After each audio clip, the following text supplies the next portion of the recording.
Yo hoy quería platicar un tema que normalmente cuando uno analiza una ciudad o cuando nosotros hablamos y hacemos referencia a nuestra ciudad, a la vida cotidiana, a su historia, nosotros no solamente pensamos los grandes personajes que vivieron, sino también hablamos de su economía, de la actividad productiva, de cómo funcionaba el cabildo, pero había problemas muy concretos que normalmente se dejan de lado en el análisis. Es decir, preguntarse cómo eran los ingresos de la ciudad en el periodo colonial, qué eran los propios, qué eran los arbitrios. Y acá es donde nosotros entramos a reflexionar un poco. Nosotros debemos tener presentes que toda la organización fiscal, que era bastante caótica también, hay que señalarlo, giraba en torno a dos áreas perfectamente establecidas, lo que eran los propios y lo que eran los arbitrios. La conjunción de ambos ingresos conformaban el presupuesto que tenía teóricamente que estar equilibrado entre ingresos y egresos. ¿Qué eran los propios? Los propios se componían fundamentalmente de rentas provenientes de las propiedades que el ayuntamiento tenía dispersas en toda la ciudad. Por ejemplo, en el pasaje del ayuntamiento, digamos, tenía diversas propiedades que rentaba a lo largo, digamos, de toda la calle, tenía diversas propiedades, eran negocios que rentaban anualmente por un tiempo de 5, 7 años. Además, no nos olvidemos que en la ciudad tenía diversas propiedades que habían ido incorporando y que se rentaban, y la más importante de todas eran las tierras comunales que se ubicaban hacia el sur de la ciudad, hacia la zona de Plaza Dorada, hacia la zona de Coyotitla, que eran amplios terrenos que se rentaban fundamentalmente para pastoreo o para engorde del ganado. Y estas propiedades le daban un ingreso fijo al ayuntamiento anualmente, que era lo que buscaba fundamentalmente. Es decir, ya tenemos de esta manera garantizado este tipo de cosas. A esos elementos, a estas rentas, se le incorporaba también ciertas áreas de la explotación económica o de la actividad cotidiana que el ayuntamiento remataba. Por ejemplo, remataba el abasto de carne en el rastro del abasto de carne, carne de res, carne de carnero, carne de cerdo, también, digamos, la recolección de basura que era muy importante, digamos, se remataba al mejor postor, que era un empresario pequeño, pero que tenía una bodega, que tenía mulas, carros, para poder recoger la basura, que a su vez digamos, el que remataba el ramo la vendía fundamentalmente para abono en los campos de las cercanías de la ciudad. Eh, Estos ramos que se remataban eran cada 2 o 3 años y que se ajustaban de acuerdo a las condiciones, y en donde se buscaba siempre que hubiera un mejor postor para que ejerciera el control de las carnicerías o el control del rastro o de la recolección de basuras. Eso era lo que constituían, podemos decir, los propios.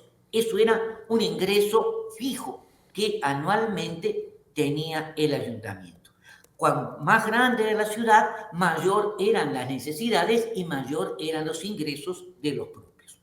Pero a estos propios se sumaban los famosos arbitrios, y los arbitrios eran en realidad, podríamos simplificar así, como cargas impositivas que el gobierno de la ciudad aplicaba a determinados productos que entraban al centro urbano. Por ejemplo, la harina de trigo, digamos, el maíz, los vinos, los licores, el tabaco, a pesar de ser un estanco, digamos, real, pero todos estos productos que ingresaban, ya sea para consumo de la ciudad o para tránsito, se cobraba un impuesto. Por ejemplo, los licores se cobraba el impuesto de las 3 cuartillas y así sucesivamente. Y estos ingresos, digamos, muchas veces duplicaban o equilibraban los ingresos de los propios. Por ejemplo, en 1687, para que se tenga una idea, el ingreso, digamos, de la renta de los propios le significó a la ciudad una cantidad de 9.000 pesos, mientras que, digamos, los egresos ordinarios estaban alrededor de 4.300 pesos, es decir, duplicaba. Y tenía, por lo tanto, un saldo a favor de 4.700 pesos. Para finales del siglo XVIII, en 1700, el ingreso de los propios se viene incrementado a 19.000 pesos, los arbitrios a 13.000 y por lo tanto el ingreso total era de 32.000 pesos, un ingreso bastante importante de acuerdo a los ingresos y los movimientos y los costos de la época. Ahora bien, hasta acá está perfecto. El problema es que eran los egresos. Los egresos del ayuntamiento eran ordinarios y extraordinarios. Lo que se regulaban eran los ordinarios. ¿Y en qué consistían los ordinarios? Fundamentalmente las actividades de mantenimiento del abasto de agua, que se rompían las tuberías, había que repararlas, digamos, la construcción de fuentes,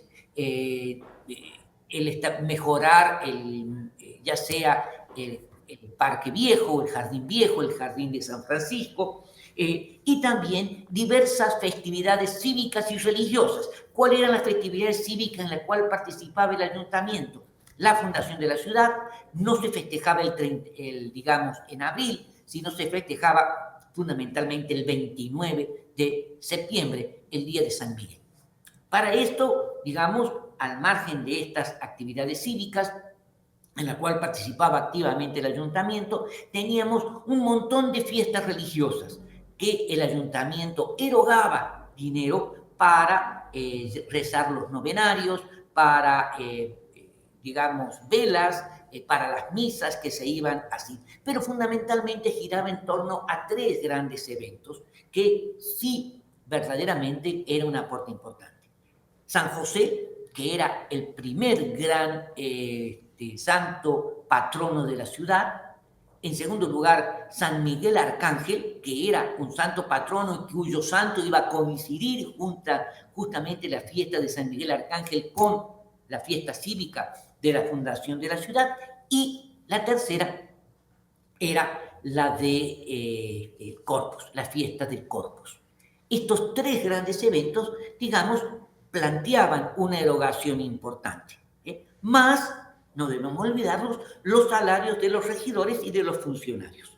Pero estos egresos estaban considerados relativamente proporcional a los ingresos. El problema se planteaba con los egresos extraordinarios que no estaban contemplados. Por ejemplo, el nacimiento o el hijo del rey o de la reina, que había grandes eventos, digamos, para congratularse con tan importante novedad, con motivos del luto que significaba la muerte del rey, que también había que elaborar, digamos, túmulos funerarios en catedral y una serie de eventos que se hacían, y sobre todo el arribo de obispos, pero sobre todo, valga la redundancia, de los virreyes, que implicaban una serie de gastos extraordinarios que muchas veces y casi siempre la ciudad se tenía que endeudar para poder cubrir. Yo les decía que en 1687, digamos, el saldo a favor entre ingresos y egresos era de 4.700 pesos. Perfecto. Pero cuando llegaba un virrey, había que pagarle por el palio real, que era el símbolo del poder monárquico, 5.000 pesos.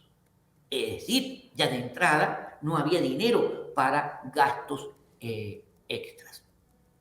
Se corrían toros, se hacían fiestas, se hacían novenarios, es decir, había una serie de eventos que implicaban gastos muy importantes. Lo poco que quedaba era para pagar los réditos cuando había, para pagar los réditos de los créditos que se tomaba con la iglesia, es decir, los conventos le prestaban dinero al ayuntamiento, más o menos con un interés anual del 5%, más de eso no, porque era usura y eso era pecado mortal, pero de cualquier manera se mantenían este tipo de gastos.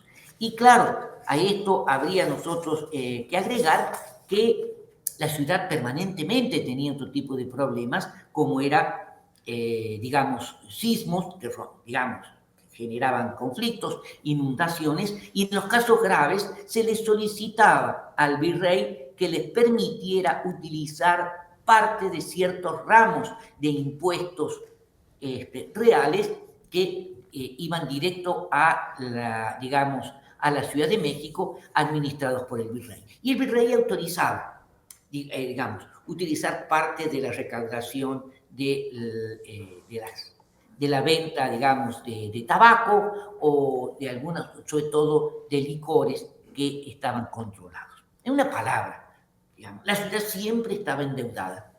Siempre estaba endeudada, siempre estaba, digamos, no tenía dinero para realizar una serie de obras porque los gastos extraordinarios venían a desfalcar las actividades cotidianas que tenía la ciudad.